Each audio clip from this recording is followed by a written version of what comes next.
नमस्कार, स्वागत आहे तुमचं मोहक रेसिपीज या आपल्या मराठी यूट्यूब चॅनेलमध्ये. असा कुठली भजी करण्यासाठी इथे मी 2 मध्यम आकाराचे बटाटे घेतलेले आहेत.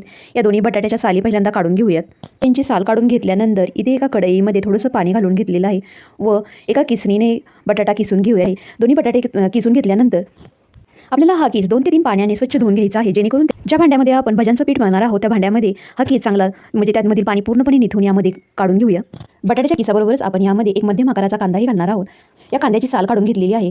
वेपर्स करायचा जो स्लायसर असतो त्या स्लायसरच्या मदतीने याच्या स्लाइस करून घेऊया. त्याचबरोबर भज्यांमध्ये घालण्यासाठी इथे थोडीशी कोथिंबीर घेतलेली आहे. कोथिंबीर चांगली बारीक चिरून घेऊया. या भज्यांसाठी थोडीशी जास्तच कोथिंबीर वापरायची आहे. भज्यांमध्ये घालण्यासाठी एक वाटण तयार करून घेऊया.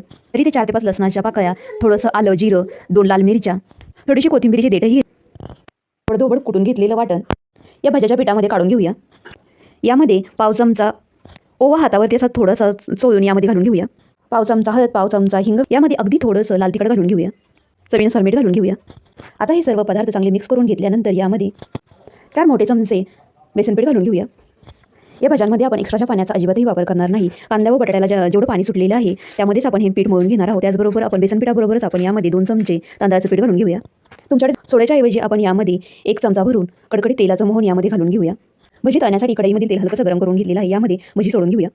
छोट्या आकाराचीच भजी करायची आहेत, खूप जास्त मोठीही करायची नाही. ही भजी आपल्याला मध्यम 2 ते 3 वेळा भजी उलटपालट केल्यानंतर भज्यांना दोन्ही बाजूने थोडासा रंग आल्यानंतर यामध्ये 2 ते 3 हिरव्या मिरच्याही घालून घेऊया व त्याही चांगल्या तळून घेऊया. भजी व मिरच्या चांगल्या तळल्यानंतर दोन्हीही काढून घेऊया.